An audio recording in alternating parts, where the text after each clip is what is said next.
বাকি যেহেতু রাজনৈতিক প্ল্যাটফর্মের ইফতার মাহফিল, রাজনৈতিক কিছু আলোচনা তো হবেই, আর আমরা রাজনীতিকে ইবাদত।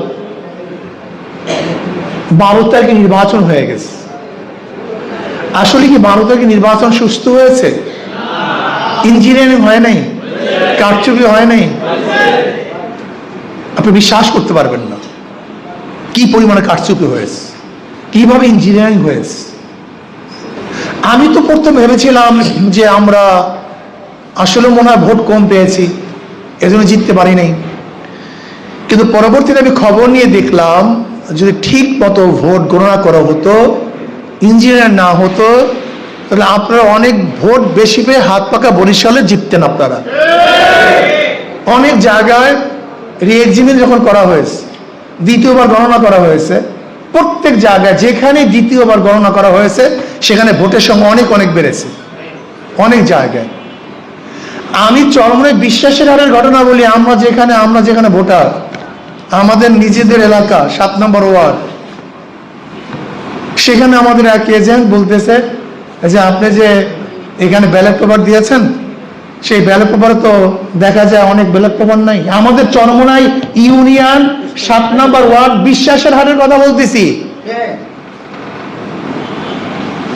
এখানে ব্যালট পেপার কম।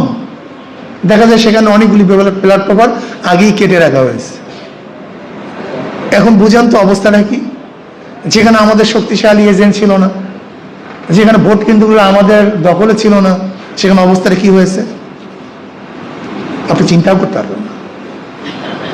দেখেন, আমি বারবার নির্বাচনে অংশগ্রহণ করেছি। আমি মানুষের চেহারা দেখলে বুঝতে পারি কে ভোট দেবে কে ভোট দেবে না। কমপক্ষে এত তো অভিজ্ঞতা আমার হয়েছে। বরিশালে আমি বারবার নির্বাচন করছি, আমি বরিশালের মানুষের অবস্থান বুঝি। সেখানে এবছর হাত পাকা ফেল করার কোনো যুক্তি আছে বলে আমি জানি না। আসলে আপনারা ফেল করেন না, আপনাকে ফেল করানো হয়েছে। এখন ভোটের ইঞ্জিনিয়ারিং সম্পর্কে তো সবাই মুখ খুলছে, যারা এখন বিরোধী দলে আছে তারা তো মুখ খুলছে যে ইঞ্জিনিয়ারিং হয়েছে। এটা কোয়ালিশন নির্বাচন হয়েছে, মিউচুয়াল নির্বাচন হয়েছে, কন্ট্রাক্ট নির্বাচন হয়েছে। এটা তো অনেকে বলতেছে।